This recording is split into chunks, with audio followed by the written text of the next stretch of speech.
130 करोड़ की आबादी वाले इस देश में आज एक ऐसे केस पर दिए गए कोर्ट के नतीजे ने खुद कानून के रक्षकों को भी चौंका दिया है। ये केस शायद इस साल का सबसे बड़ा और हैरतअंगेज केस होने वाला है। दिन भर इधर उधर घूमता रहता है, कभी इस लड़की को छेड़ा, कभी उस लड़की को छेड़ा। आधा दिन तो तेरी शिकायतें सुनने में बीत जाता है मेरा। और ये क्या है? क्या है ये? हाय।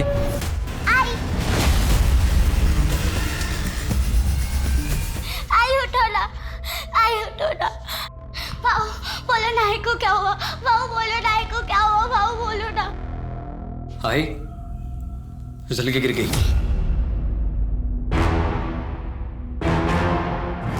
आई फिसल के गिर गई। आई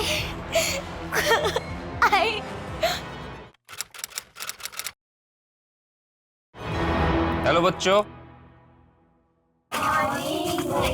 गुड मॉर्निंग। Good morning. अच्छा, आज कुछ नया करते हैं, ठीक है? चेस खेले? हाँ। कौन खेलेगा पहले? रितु, आओ। रितु, क्या हुआ रितु? कृति दीदी के साथ चेस नहीं खेलना? हाँ?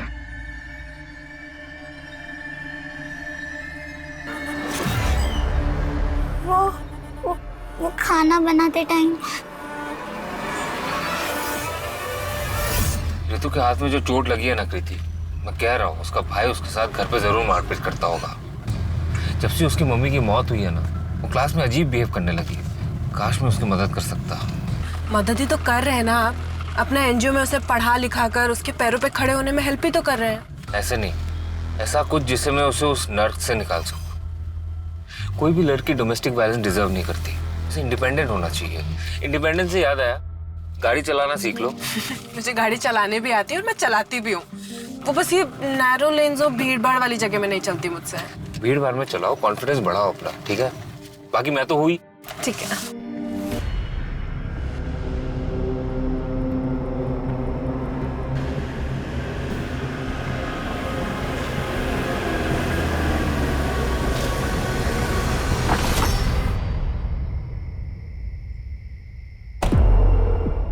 चलो बाय भैया। बाय।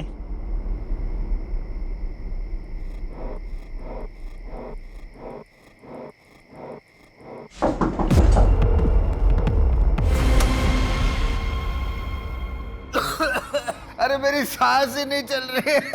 क्या घर में धुआं कर रखा है पूरा? ये धूप के धुएं से मेरी जान लेगी क्या? आप रोज रोज दारू पी के घर में आते हो, पूरे घर में गंद फैलाते हो, इसीलिए ये धूप जलाना पड़ता है मुझे। तू बेटा सुनना, जरा दही लेके आना बाजू की दुकान से। मम्मी मैं बहुत ज्यादा थक गई हूँ, अभी सोने जा रही हूँ। Good night. अरे सुनो तो, यहाँ पे किसी को मेरी कुछ पड़ी नहीं है, सब अपनी अपनी दुनिया में मस्त है। हे भगवान, ये अनुज जैसा एक अच्छा सा बेटा दे देता मुझे। जिंदगी का सबसे बड़ा झूठ है आई एम फाइन। हर कोई अपनी जिंदगी में मुसीबतों से जूझ रहा है। प्रॉब्लम बड़ी हो या छोटी, बात करना बहुत जरूरी है। हमारा मन है गुब्बारा और टेंशन है हवा। अगर हवा ज्यादा भर जाए तो गुब्बारा फट जाता है। वैसे ही अगर टेंशन ज्यादा बढ़ जाए तो सोचने की क्षमता खत्म हो जाती है और हमारा मन फट जाता है।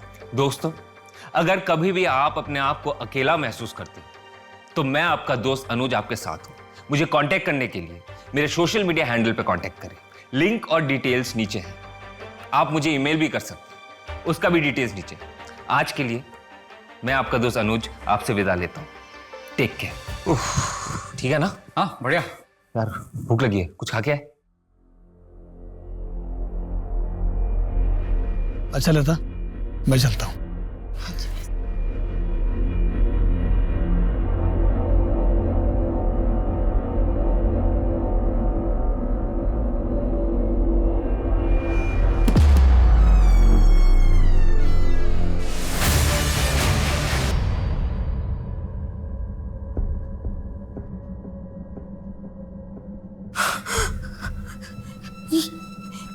ये कैसे हो गया? पता नहीं आई।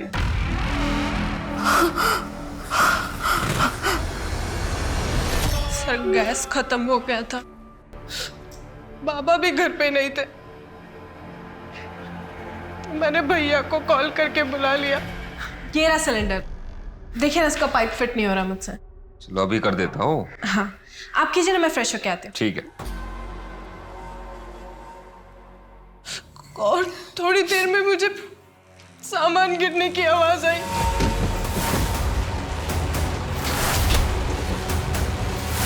भैया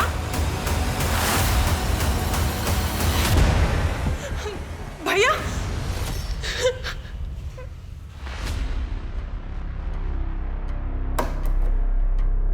दरवाजा कब से खराब है? सर आज सुबह से ही खराब है। मैंने कारपेंटर को कॉल किया, वो शाम तक आएगा। ये चाकू इसी घर का है? नहीं सर। आप हॉस्पिटल अकेली गई थी? नहीं। कौन कर सकता है ये? पता नहीं। क्या हो रहा है यहाँ पे? हाँ? जानो? क्या हो रहा है यहाँ पे? एक मिनट रुकिए, आप कौन? सर ये मेरे बाबा हैं। और ये कौन है? अनुज। हाँ?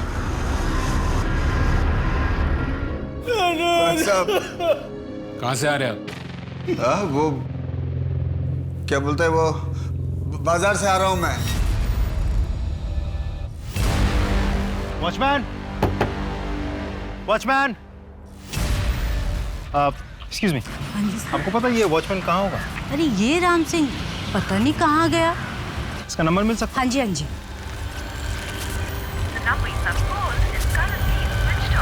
ये वॉचमैन का फोन ट्रैकिंग पे डालो और ऑन होते ही मुझे इन्फॉर्म करो, और उसकी बैंक डिटेल्स भी निकलवाओ, और उस पर नजर रखो कि वो कोई पैसे विड्रॉ करता है या नहीं। सर, और ये फिंगरप्रिंट्स लेने के लिए फॉरेंसिक डिपार्टमेंट कब आ रहा है? सर टीम पहुंचती ही होगी। सर अब तक हमने एक ही तरफ की कहानी सुनी है, क्या कीर्ति पे हम इतना भरोसा कर सकते हैं कि वो हमसे सच ही बोल रही है? शिंदे फिलहाल तो कोई भी शक के दायरे से बाहर नहीं है, कीर्ति भी नहीं। कानून सिर्फ सबूत पर भरोसा करता है। एक काम करो, अनुज की कॉल डिटेल्स निकालो। सर मेरा ब्रोकर का काम है। अनुज मेरा बहुत अच्छा दोस्त था। अभी कुछ दिन पहले ही मेरे 2-3 घरों के लिए उसी ने किराएदार दिए थे। कमीशन तक नहीं ली सर मुझसे, हमेशा सबकी हेल्प करता था। उसकी कोई गर्लफ्रेंड थी? नहीं सर। कीर्ति और अनुज के बीच रिश्ता कैसा था? नॉर्मल था सर, एक नॉर्मल भाई बहन के बीच में जैसा बॉन्ड होता है वैसा ही था। सर बड़ी अच्छी लड़की है कीर्ति, कॉलेज से आकर मैथ्स पढ़ाती है मेरी बेटी को। बहुत अच्छे नंबर आए हैं इस बार एग्जाम में सर। लेकिन कीर्ति के पिता ओम है ना, वो एक नंबर का शराबी और बेवड़ा है। लेकिन अनुज वो तो हीरा था, हीरा। वो एक एनजीओ चलाता था, कन्या विकास संस्था।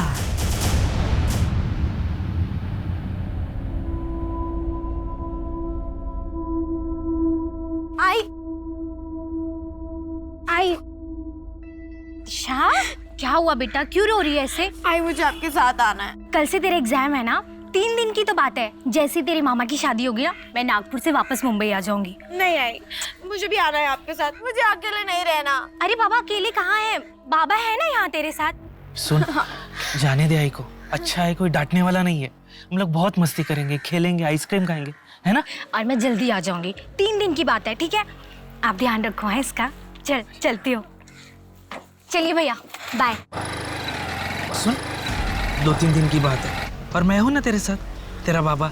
चल सर, फॉरेंसिक रिपोर्ट में मेन डोर पे जो फिंगरप्रिंट्स मिले हैं, घर वालों में से किसी की भी नहीं होगी। इसका मतलब कीर्ति सच कह रही थी। भैया जब किचन में थे तो मैं नहाने के लिए चली गई और थोड़ी देर में मुझे सामान गिरने की आवाज आई। घर में जरूर कोई गुस्सा था। और सर पोस्टमार्टम रिपोर्ट के हिसाब से चाकू से अनुज पर 12 वार किए गए हैं। 12 वार? सर उन्हीं जो कोई भी है वो अनुज से बहुत गुस्सा था। एक और बात सर, ये वॉचमैन राम सिंह की बैंक अकाउंट डिटेल्स चेक की है मैंने। कुछ ही घंटों पहले उसने 75,000 रुपए कैश विड्रॉ किए एटीएम से। 75,000 कैश?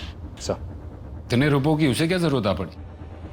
सोसाइटी में बात करो और इसके बारे में पता करो। सर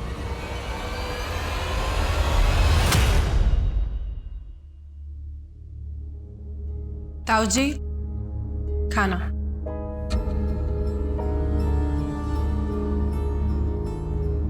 ताऊ जी आप हमारे साथ क्यों नहीं शिफ्ट हो जाते? कब तक ऐसे अकेले रहेंगे? मैं यहाँ ठीक हूँ बेटा। अच्छा खाना खा लीजिए ना, ठंडा हो जाएगा। खा लूंगा।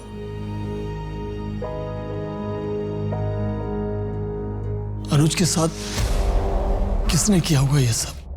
तुम दोनों में तो एक दोस्ती जैसा रिश्ता था ना बेटा। शायद अनुज ने तुझे कभी बताया हो। नहीं ताऊजी। ताऊजी बेटा, मैं एक रिक्वेस्ट करना चाहता हूं तुझसे। बोलिए ना। एनजीओ शुरू किया था अनुज की मम्मी ने, और उसके जाने के बाद अनुज ही संभालता था उसे। मेरी एक रिक्वेस्ट है बेटा, एनजीओ को तू संभाल ले। ताऊजी लेकिन मैं कैसे कर पाऊंगी ये सब? कर पाएगी बेटा, मेरा विश्वास है तू कर पाएगी। करेगी ना? बोल। येलो येलो येलो, क्या पी रहे हो तुम लोग? तुम लोग रोज बोलते थे ना मैं तुमको कभी नहीं पिलाता हूँ। ये लो आज मेरी तरफ से, वो भी अंग्रेजी वाली। ये मार, ये देख।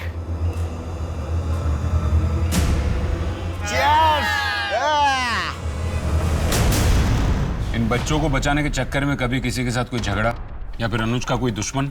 नहीं सर, अनुज सर का ऐसा कोई दुश्मन नहीं था। कहीं ऐसा तो नहीं कि हाल फिलहाल में कोई फ़ोन कॉल, कोई धमकी या इससे पहले कुछ हुआ हो ऐसा कुछ? Thank you so much. भैया इसमें ना हम सब ने आपके लिए कुछ लिखा है।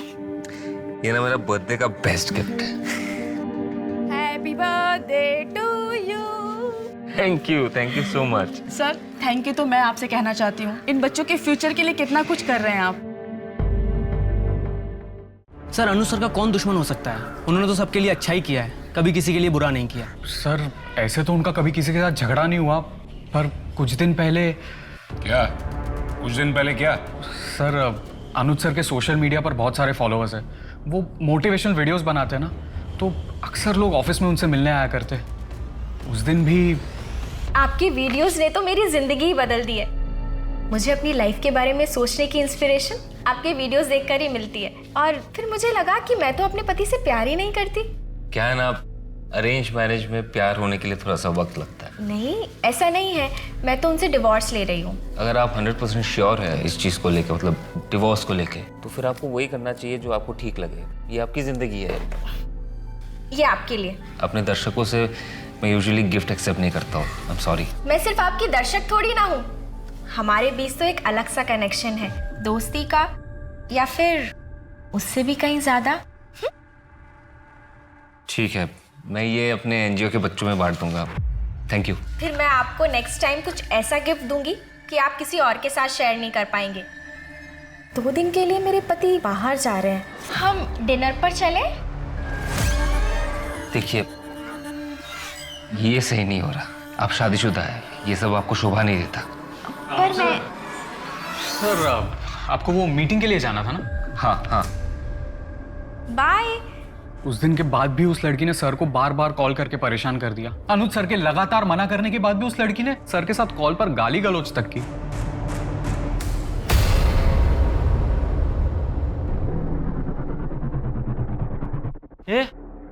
ये कपड़े इतने गंदे कैसे हो गए? वो गाड़ी गई थी पास से, पूरा कीचड़ उछालते हुए चली गई। बदलने कपड़े? हाँ। कहाँ जा रही है? कपड़े बदलने कमरे में। अरे तो मेरे सामने बदलना कपड़े? मुझसे कैसी शर्म? रुक, मैं कपड़े देता हूँ मैं तुझे।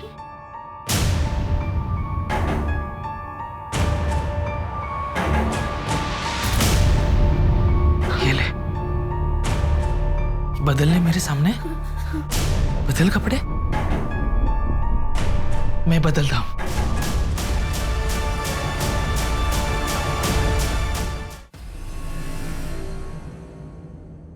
सर, उस वॉचमैन राम सिंह के बारे में कुछ पता चला है। इस आदमी को इससे पहले 3 नौकरियों से निकाला गया है। इसके झगड़ालू स्वभाव की वजह से ये कहीं भी जाता है, लड़ाई करता है, झगड़ा करता है। एक और बात सर, इसके खिलाफ एक पुलिस कंप्लेंट भी है। एक आदमी को बहुत बुरी तरह से पीटा था इसने।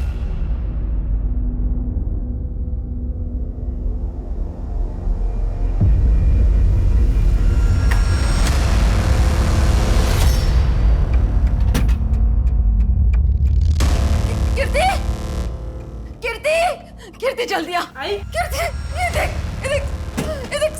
ये देख ना, सब खाली है। पैसे नहीं, गहने नहीं, कुछ भी नहीं। लास्ट कब देखे थे गहने? सर कुछ 4-5 दिन पहले। आई लॉकर ज्यादा खोलती नहीं है। उन गहनों की कोई फोटोज? हाँ।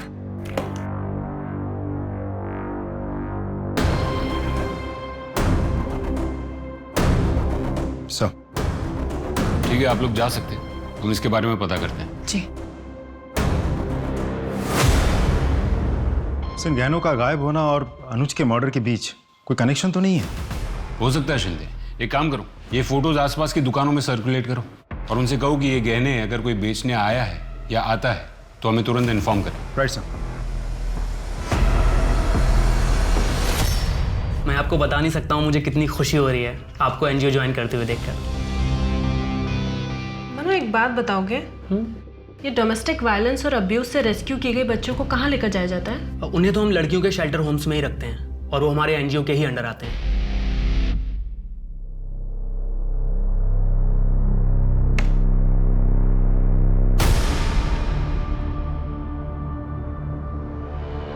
जली रोटी, पिछली बार जो तुझे दर्द दिया था भूल गई क्या? जो आज फिर से मुझे जली रोटी खिला रही है? देख गेट पे कौन है? हाय रितु, भैया का है आपका? मेरा नाम अनुज है, कन्या विकास संस्था से आऊं। हमें सरकार ने अपॉइंट किया रितु को ले जाने के लिए। क्यों? क्यों ले आना है? क्योंकि तुम रितु के साथ बुरा बर्ताव करते हो। बहन है मेरी वो, और देखता हूँ कौन और कैसे लेके जाता है। लड़ाई करोगे हमसे? करो, सब रिकॉर्ड हो रहा है। सिविल केस तो लग ही गया है तुम्हारे ऊपर, अब क्रिमिनल केस भी लगेगा, लंबा अंदर जाओगे। रितु बेटा इधर आओ। रितु कहीं नहीं जाओगे तुम। करूँगा, हाँ? देख लूंगा तुम सबको। देखेगी तो पुलिस तुमको, कल आएगी तुम्हारी खातिरदारी करने। चल चल।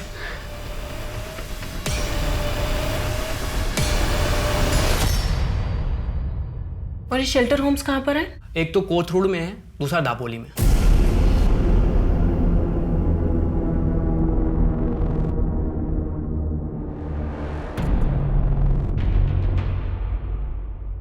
शर्म नहीं आई तुझे? बता बता कहाँ मुंह काला करके आई है? छोड़ूंगी नहीं मैं तुझे। शर्म नहीं आई तुझे? हाँ क्यों मार रही हो उसे? अरे इससे पूछो क्यों मार रही हूँ? मुंह काला करके आई है ये, पेट से आई है। रुको, गुस्सा करके क्या होगा? अरे कैसे बाप हो तुम? तुम्हें शर्म आनी चाहिए। तुम्हारी बेटी मुंह काला करके बैठी और तुम्हें कोई फर्क ही नहीं पड़ रहा है। रुको, मैं देखता हूँ, मैं संभालूंगा। गुस्सा करके कोई मतलब नहीं है, बस।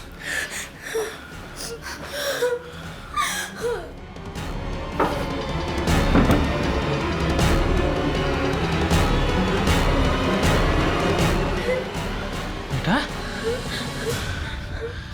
सोचना भी नहीं मेरा नाम अपने आई को बताने के बारे में, वरना तेरे साथ साथ तेरे आई को भी मार दूंगा मैं, समझी तू? इसका कितना मिल जाएगा? असली तो है ना? खुद ही देख लो। ठीक है, मैं चेक करके बताता हूँ। देखो देखो।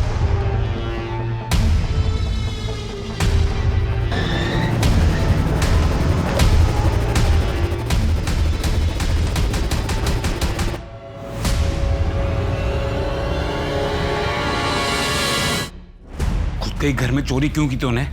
साहब जरूरत थी पैसों की। मेरे घर में कोई सीधे मुंह बात तक नहीं करता है मुझसे। बड़े भैया भी पैसा ला करके लता के हाथ में देते हैं। तुझे दारू के लिए पैसों की जरूरत थी ना? हाँ थी ना। मैं दारू पीता हूँ तो मेरे को सब बुरा समझता है। हाँ हूँ बुरा साहब हूँ। कम से कम अनुज के जैसा दिखावा तो नहीं करता अच्छा होने का। क्या मतलब? मतलब उसका चक्कर चल रहा था। वो रेस्टोरेंट में लड़की के साथ हाथ में हाथ डाल के ऐसे बैठा था, देखा मैं उसको। अब की बात है ये गए रविवार की बात है साहब। गए रविवार? तो गए रविवार तो वैलेंटाइंस डे था। जी मैं कन्या विकास संस्थान से आई हूँ। आपके यहाँ पर एक लड़की आई होगी ऋतु, 30 जनवरी को। जी मैं चेक करके बताती हूँ।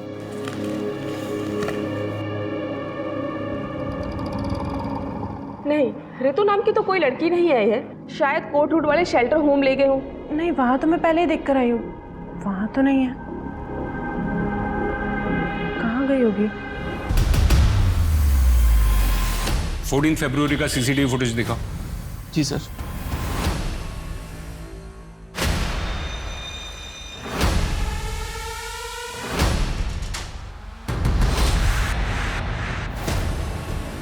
या अंदर का सीसीटीवी फुटेज दिखाओ। सर कुछ दिन पहले ही कैमरा खराब हुआ है। ठीक है, थोड़ी देर के बाद वो लोग बाहर तो निकले होंगे ना, बाहर की फुटेज दिखाओ। Yes sir.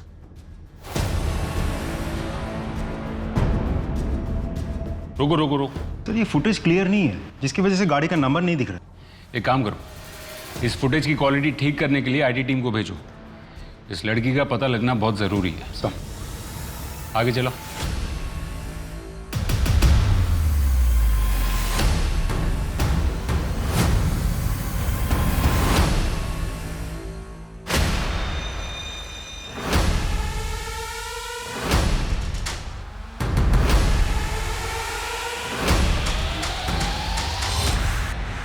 ये कौन है? सर ये तो दिनेश है, पास में ही रहता है सर।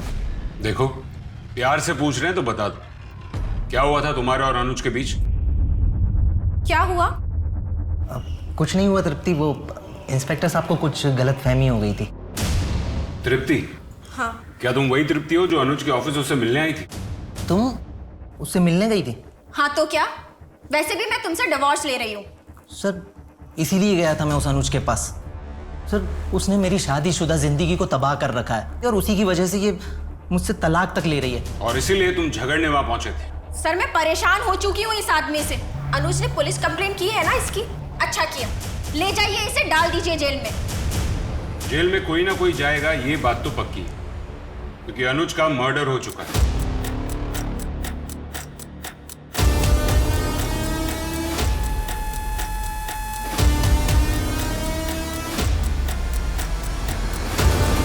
बहन कहाँ है मेरी? मुझे पता लग गया कि तुम्हें किसी सरकार ने नहीं भेजा था। छोड़ो मुझे। बहन कहाँ है मेरी? बचाओ, बचाओ मुझे। क्या हुआ? क्यों छेड़ रहे हो उसको? ये अपना काम करना। ये आदमी पता नहीं कौन है, करने की कोशिश कर रहा है। सर, उस स्कूटी का पता चल गया है, वो किसी श्रुति सिंह के नाम पर रजिस्टर्ड है, एड्रेस भी मिल गया है। गुड, चलो। सर, ये चोट कैसे लगी? वो मैं गिर गई थी। आप और अनुज कब से एक साथ थे? यही कुछ साल भर से। साल भर से? कमाल है। अनुज ने कभी आपके बारे में उसके दोस्तों से या फैमिली मेंबर से बात नहीं की? एक्चुअली अनुज ये चाहता था कि पहले उसके पापा राजी हो जाएं, फिर वो सबको बताएगा। आप दोनों मिले कैसे थे? हम कॉलेज में मुंबई में एक साथ थे, उसके बाद मैं पूना आई जॉब के लिए और फिर हमने वहाँ मिलना स्टार्ट किया। आओ आओ आओ, ये देखो, ये रहा तुम्हारा नया घर। कैसा लगा? घर तो बहुत अच्छा है। थैंक यू सो मच यार। थैंक यू बोलने की कोई जरूरत नहीं है। एक्चुअली क्या है ना, मेरा दोस्त ब्रोकर है। अच्छा, तुम्हारी कोई गर्लफ्रेंड है? एक्चुअली मैं शादीशुदा हूँ, मेरा एक बेटा भी है। ओके।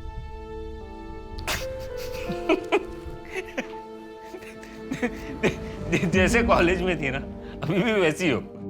और तुम भी ना बिल्कुल वैसे ही हो, बिल्कुल नहीं बदले, बिल्कुल नहीं बदले। अनुज के कॉल डिटेल्स में हमें आपके नंबर की एंट्री नहीं दिखी, ऐसा क्यों? एक्चुअली हम कॉल पे ज़्यादा बात नहीं करते थे, ऑनलाइन चैटिंग पे बात करते थे। वैसे गिर कैसे गई थी आप?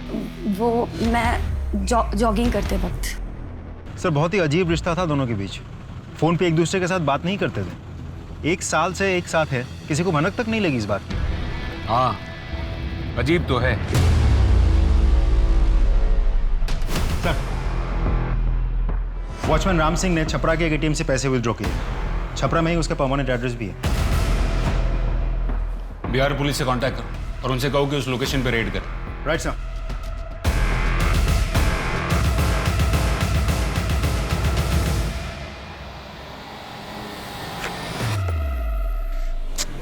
चाबी लाना तो भूल ही गई।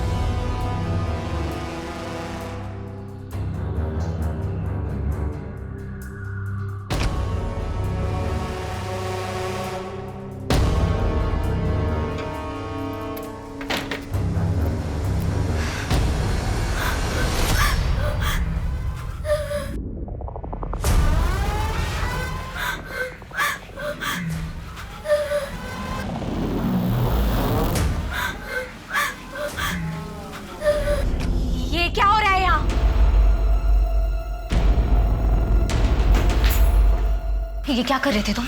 मैं अरे कुछ नहीं लक्ष्मी, बस झूठ मत बोलो। क्या कर रहे थे तुम? कुछ नहीं लक्ष्मी। छोड़ूंगी नहीं तुम्हें मैं। लक्ष्मी मैं तो मैं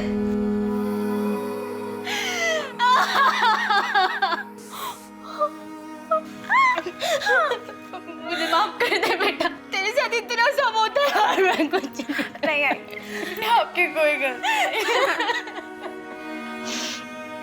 चल। कहाँ? Police station.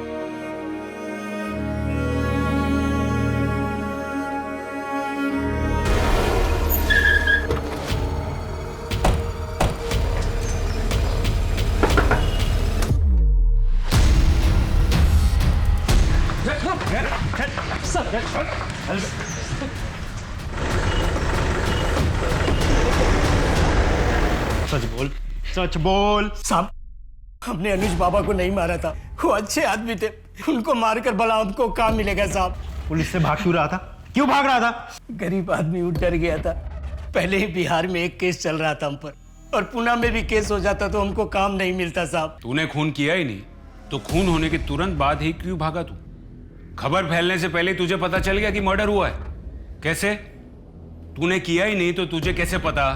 वो क्या था कि पुलिस को हमने सोसाइटी में आते देख लिया, और सोसाइटी में भी यही बातें हो रही थी, इसलिए भाग गया साहब। अचानक 75,000 रुपए निकालने की क्या जरूरत पड़ गई थी तुझे? काफी लोगों के उधार चुकाने थे साहब, इसलिए मैंने पैसे निकाले, सोचा सबका कर्जा चुकता कर दूं। अच्छा ठीक है, तू सच बोल रहा है झूठ इसका अभी पता चल जाएगा। इसके फिंगरप्रिंट्स लो। क्यों साहब? क्यों? अभी तो तू कह रहा था ना तेरा ऐसे कोई लेना देना नहीं है, फिर उंगलियों के निशान देने में इतना घबरा क्यों रहा है? ये क्या कह रहे हैं आप? चल अंगूठा डाल। डाल। साहब रुकिए रुकिए साहब, हम बताते हैं साहब। उस दिन हम सोसाइटी में ही थे, ड्यूटी पे था, तभी कुछ टूटने और फूटने की आवाजें सुनाई दी। वही आवाज सुनकर मैं वहां पहुंच गया था साहब। बाकी मैंने मर्डर नहीं किया, मैं सच बोल रहा हूँ साहब। तूने मर्डर नहीं किया तो किसने किया? बोल। क्या हुआ मैडम? मैडम ये कैसे हुआ? कोई मेरे घर में घुस गया, भैया को मार दिया। तुमने देखा क्या किसी को बाहर जाते हुए? नहीं मैडम, मैंने किसी को नहीं देखा। इसलिए साहब हमने एटीएम से 75,000 रुपया निकाले और अपने गांव भाग गए, क्योंकि पहले से ही हमारा नाम पुलिस रिकॉर्ड्स में था, और फिर से किसी केस में हमारा नाम ना आ जाए, इसलिए मैं यहाँ से भाग गया। सर मैंने नहीं मारा अनुज भैया को, मैं तो बस चाकू बाहर निकाल रही थी। तो फिर तो चाकू पर तुम्हारे फिंगरप्रिंट्स होने चाहिए थे, वो क्यों नहीं मिले? और जब तुम्हारी माँ घर पर आई उसने तुम्हारे हाथ में चाकू नहीं देखा था। डर के मारे तुमने कपड़े से साफ करके फिंगरप्रिंट्स मिटा दिए। क्यों? जब मारा ही नहीं तो सबूत क्यों मिटाए? सर आप ऐसे ही हवा में इल्जाम लगा रहे हैं, कोई सबूत है आपके पास? एक नई बात सामने आई। सर ये आदमी एनजीओ में घुसा है और वहां पर हंगामा कर रहा था। तो क्यों ना करो हंगामा? तुम्हारा अनुज मेरी बहन को लेके गया था, कहाँ है वो? सर ये बात इससे 10 बार कह चुका हूँ। सर इसकी बहन का नाम हमारे रिकॉर्ड्स में नहीं है, और अगर वो सर हमारे एनजीओ आई भी होती तो हम उसे शेल्टर होम भेजते। पुणे में 2 शेल्टर होम है और मैंने दोनों जगह बात की है। इसकी बहन ऋतु का नाम वहां भी नहीं है। सर ये बिल्कुल झूठ बोल रहा है। कौन कौन आया था तुम्हारी बहन को लेने? सर अनुज था और साथ में एक सरकारी कस्टोडियन लड़की थी। किस दिन की बात है ये? 30 तारीख को, ये 3 बजे के आसपास। शिंदे सर, अनुज की कॉल डिटेल्स एक बार फिर से चेक करो, खास करके 30 तारीख की डिटेल्स चेक करो।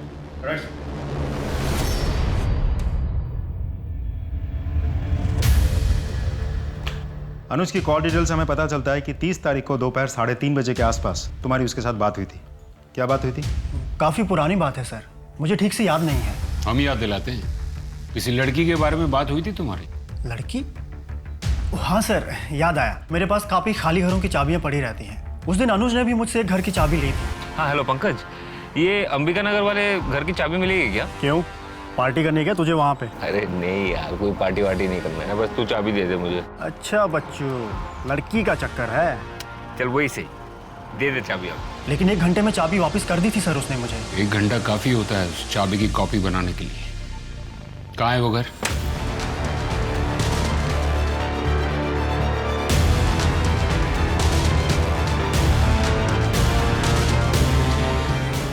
बेटा अनुज भैया तुमको उस दिन घर से लेकर गए, उसके बाद क्या हुआ? अनुज भैया वो मैं आओ आओ, शेल्टर होम मंडे को खुलेगा, तब तक तुम यहीं पे रहोगी, ठीक है? भैया इतने बड़े घर में मैं कभी नहीं रही। थैंक यू भैया। चलो तुम्हें घर दिखाता हूँ। हाँ। इस तरफ। अनुज भैया मेरा पूरा ख्याल रखते थे, अच्छे से खाना देते थे। अच्छा है, किसी भी चीज की जरूरत पड़े तो मुझे बताना, ठीक है? फिर उसके बाद क्या हुआ?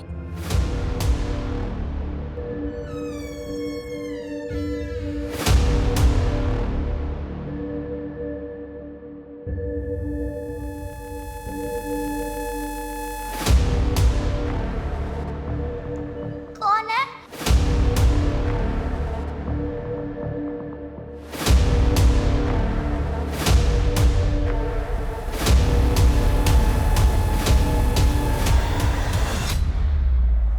घबराओ मत, मैं ही तो हूं।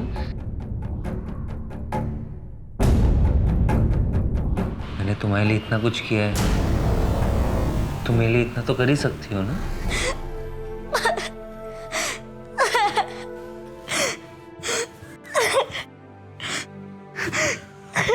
हमने अभी अभी रितु को एक खाली घर से रेस्क्यू किया है। तुम तो जानती हो ना रितु को। रितु ने हमें बताया कि अनुज ने उसे किया था।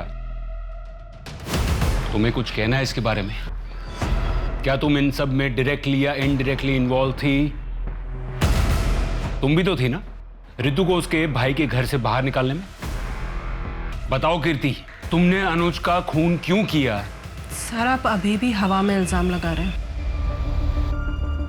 मैं आपको पहले भी बोल चुके हैं, मैंने अनुज भैया को नहीं मारा है। बाकी अगर कोई सबूत है आपके पास तो दिखाइए।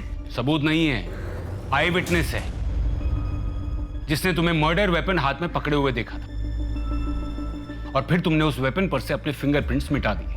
इसलिए सबूत ना होने के कारण तुम पर मर्डर तो नहीं, लेकिन मर्डर वेपन के साथ छेड़छाड़ करने का केस तो बनता है। और जब तक ये केस कोर्ट में नहीं जाता तुमको यहीं रहना होगा।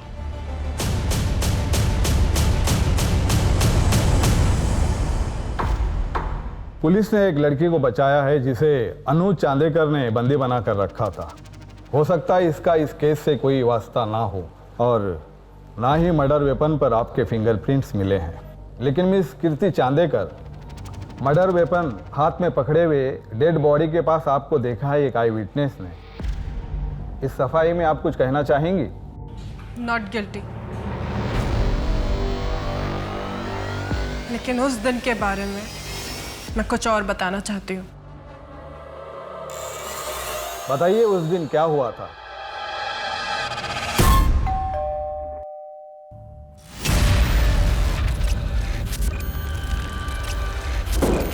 काकी का है?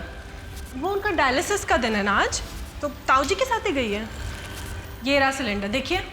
पता नहीं इसका पाइप फिट ही नहीं हो रहा है, मुझसे बहुत ट्राई किया मैंने, तो आपको फोन। भैया भैया ये क्या कर रहे हैं आप? ये भैया नहीं, छोड़ो मुझे, छोड़ो मुझे, छोड़ो मुझे।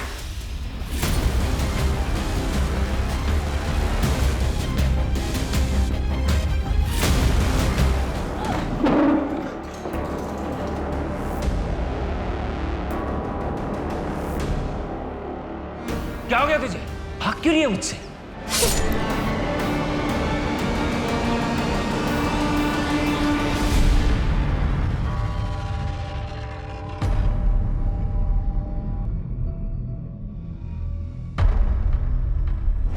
कमाल है, हम उसे पूछते रहे तब वो यही कहती रही कि उसने अनुज का खून नहीं किया। अब यहाँ कोर्ट में उसने सब कबूल कर लिया। पता नहीं कीर्ति ऐसा क्यों बोल रही है। मेरा बेटा अनुज कभी भी ऐसा नहीं कर सकता। सिर्फ कीर्ति नहीं, अनुज भी कितना शरीफ है, इस बात को साबित करने के लिए एक और सबूत है हमारे पास। मतलब? एक लड़की की ऐसी हालत है कि वो हॉस्पिटल में है, तो दूसरी बदनामी के डर से इतनी सहम गई है कि अब भी अनुज के मरने के बाद भी वो लोगों से यही कहती है कि वो अनुज की गर्लफ्रेंड थी। जबकि हकीकत ये है कि वो भी कीर्ति की ही तरह अनुज की दरिंदगी का शिकार थी। नहीं नहीं, ये क्या बात कर रहे हैं इंस्पेक्टर साहब आप? अनुज बहुत अच्छा लड़का था, कीर्ति का इतना ख्याल करता था। कीर्ति का क्या हम सबका ख्याल रखता था? अनुज तो अनजाने लोगों की भी मदद किया करता था। कीर्ति झूठ बोल रही है। कमाल है, आप कीर्ति की माँ है। वो कह रही है कि उसके ऊपर अटेम्प्ट हुआ है और आपको उसकी बात पर यकीन नहीं। क्यों? क्योंकि हमें कीर्ति से ज्यादा अनुज पे विश्वास था। कीर्ति की झूठ बोलने की आदत से हम परेशान हो चुके थे। कॉलेज जाने वाली छोटी छोटी बातों को लेके भी वो झूठ बोला करती थी हमसे। देखिए, बच्चे तो ऐसी बातों में अक्सर झूठ बोल ही देते हैं। इसका मतलब ये नहीं कि वो अब भी झूठ बोल रही हो। लेकिन ये एक बार नहीं कई बार हो चुका है इंस्पेक्टर साहब। एक बार हमारे घर में एक मजदूर आया था, उससे लोगों से उसने ये कहकर पिटवाया कि वो उसे घूर रहा है। आप ही बताइए, कीर्ति की बातों पे विश्वास कैसे करें?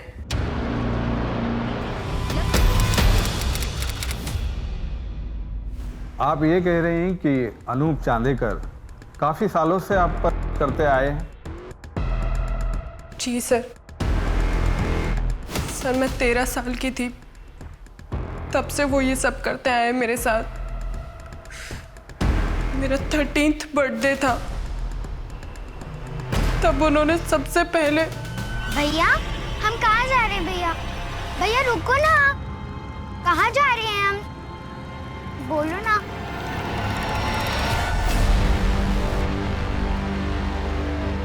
थैंक यू भैया।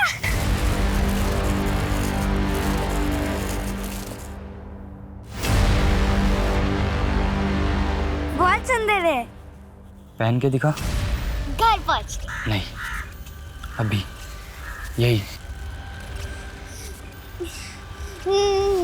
नहीं। बहुत डर गई थी मैं उस दिन।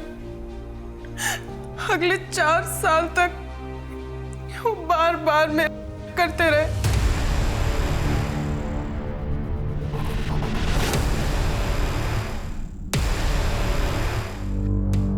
अनुज भैया के पास मेरे फोटोज थे। अगर ये बात मैं किसी को भी बताती तो वो फोटोज ऑनलाइन डाल देते।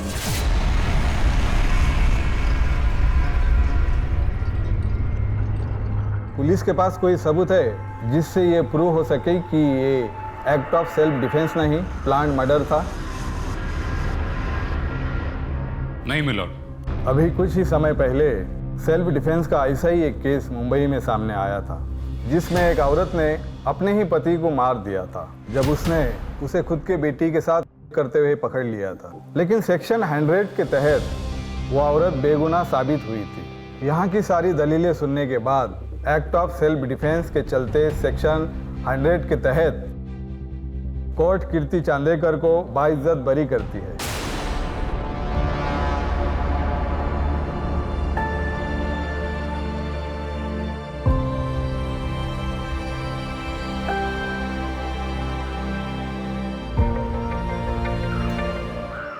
क्या सोच रहे सर? अब तो केस भी सॉल्व हो गया। शिंदे, केस खत्म होने में और केस सॉल्व होने में फर्क है। केस खत्म हो गया और कोर्ट ने फैसला भी सुना दिया है, मगर अभी भी ऐसा लग रहा है जैसे केस की कुछ कड़ियां अब भी जुड़नी बाकी है। कीर्ति ने अनुज को घर बुलाया जब ये हादसा हुआ। जब घर में कोई नहीं था उस वक्त गैस खत्म हो गई और वो चाकू भी वहीं टेबल पर पड़ा था। एक ऐसा चाकू जिसके बारे में घर वालों में से किसी को भी नहीं पता। अगर घर वालों में से किसी ने वो चाकू नहीं खरीदा था, इसका मतलब कीर्ति ने वो चाकू खरीदा होगा। आसपास की दुकानों में पता करो।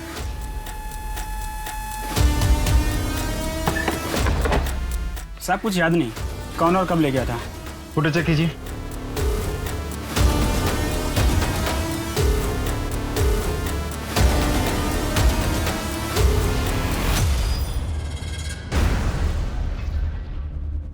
कोर्ट ने तुम्हें सेल्फ डिफेंस के केस में बरी कर दिया, लेकिन तुमने चाकू मर्डर से 2 दिन पहले ही खरीद लिया। क्यों? तुमको पहले से ही पता था कि सेल्फ डिफेंस में उसकी जरूरत पड़ेगी। ये कोई सेल्फ डिफेंस के लिए नहीं, बल्कि बहुत ही शातिर तरीके से प्लान किया गया मर्डर था, है ना? आपको क्या लगता है कोर्ट में हर कोई झूठ ही बोलता है या थोड़ा बहुत सच भी बोलता है? बचपन से मेरे साथ होने वाली बात एकदम सच है।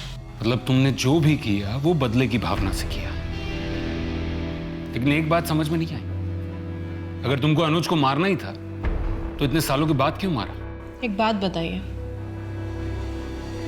अगर आपके साथ कभी कुछ बुरा हुआ हो, क्या आप चाहेंगे किसी और के साथ भी वैसा हो? ये किसके लिए है? ऋतु के लिए, नई जिंदगी की जो शुरुआत कर रही है। अच्छा, आप शेल्टर होम में जा रहे हैं ना? मैं भी चलूं आपके साथ? अरे नहीं, वो ज्यादा लोगों से मिलने नहीं देते उसे। इतना जो सहा है उसने अभी। कौन से शेल्टर होम में है वो? जहाँ पे भी है खुश है। तुम जान के क्या करोगे? ऋतु के साथ वो सब ना हो जो मेरे साथ हो रहा था। उस दिन अनुज के साथ ऋतु के घर मैं ही गई थी। मुझे लग रहा था मैं उसकी मदद कर रही हूँ, लेकिन जब मैंने वो फ्रॉक देखी तब मैं समझ गई कि ऋतु खतरे में है। ऋतु के साथ मैं ऐसा कुछ भी नहीं होने दे सकती थी जो मेरे साथ हुआ है।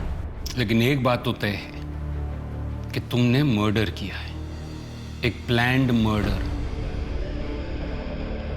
आपको जो सोचना है आप सोच सकते हैं।